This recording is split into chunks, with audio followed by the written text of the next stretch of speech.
Master Duel has officially updated. It is here, people are playing the game, and most people seem to be either neutral or not with it. Yo, what's up boys and girls, it's your boy Swolelax here, and I'm back at it again with another video, this time something just a little bit different.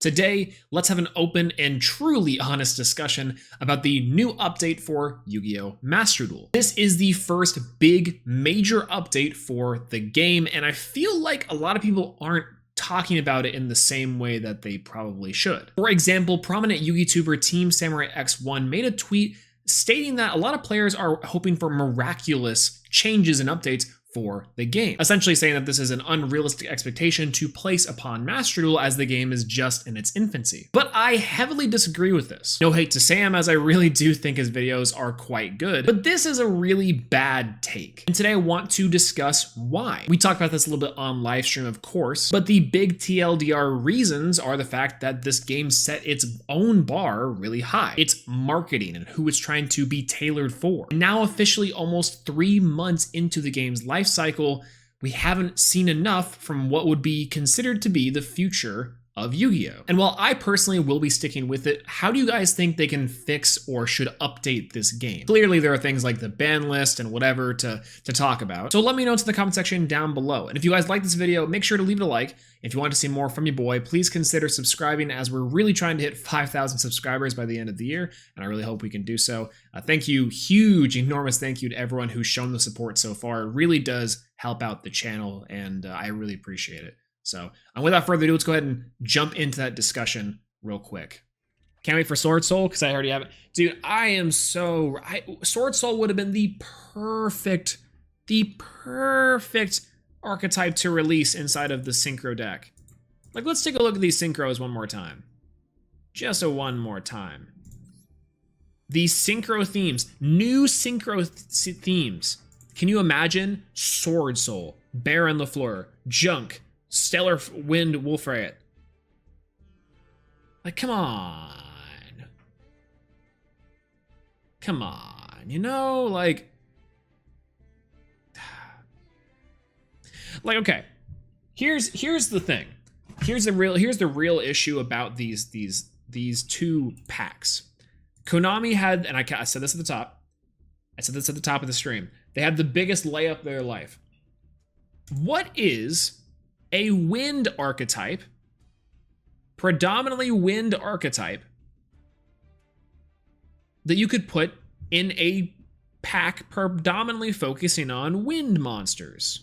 I would say it came out in Bode, and you know, you could finish out the Synchro Storm. Would it be called Floanderies, maybe? Floanderies Nuts? I would say so. Okay, that's good. What's a Synchro archetype that you could put in this Synchro-based pack? Maybe you could put in SWORDSOUL. Oh. Now what about Ruler's Mask? What could you put in something that focuses mainly on fusions? Maybe DPE and Despia? I'm not knocking Despia. Despia's kind of hype. It's kind of nice. But I mean, look at this. Here's the thing. Master Duel was marketed to us as a competitive based experience. And for some reason, these more casual based strategies at the moment, casually based at the moment because of the card pool of Master Duel and the cards that are inside this packs, are the things they want us to get hype and excited about. Which is so strange. It's so strange. They know how these things went in the TCG and the OCG, and they know what decks and what cards are really good in making waves. So on a competitive level, on a competitive basis, they want their competitive players to get excited for what? One new card that's actually good? That's Baron LaFleur? Like, not to say the other cards aren't good, because they are powerful in themselves, but their decks in themselves right now are missing cards to make them a truly amazing, frustratingly good deck. The Iris SWORDSOUL is a really cool card. That's a really great step for the first SWORDSOUL card to be released. This Despian fusion monster is extremely powerful. It's extremely powerful. The Beyond Speedroid thing. I love how this thing's a bike. That's so cool. We have Crystal Clear Wing Synchro Dragon. We have the Shooting Majestic Star Dragon. Really cool. And Baron LaFleur. Baron LaFleur. All really exciting. But it's a shame that after 3 months of a development cycle, we get packs that unfortunately don't quite cut it. They don't quite hit the mark that Master Duel set for itself. This isn't even like players putting onto Master Duel and projecting our feelings onto Master Duel. A little bit, you know, DPE feels bad. But it's predominantly a conversation about how Master Duel wants to tailor towards its audience. If it wants a more casual experience, then why can't I play casual inside of duel mode? Where's my casual? Right? Where's my ranked play? Where's my casual lobbies that I can play in that aren't just the event lobbies? You know? And I do feel like maybe the Synchro and Fusion deck for Despia and the Synchro packs are made for the Synchro event and the Fusion event that are upcoming, so it gets us kind of excited, while also not introducing like incredibly powerful things to us. And on top of that, caveat, and I will say, to Konami's defense, releasing such powerful archetypes like SWORDSOUL and like Floowandereeze and like Destiny Hero Destroy Penis Enforcer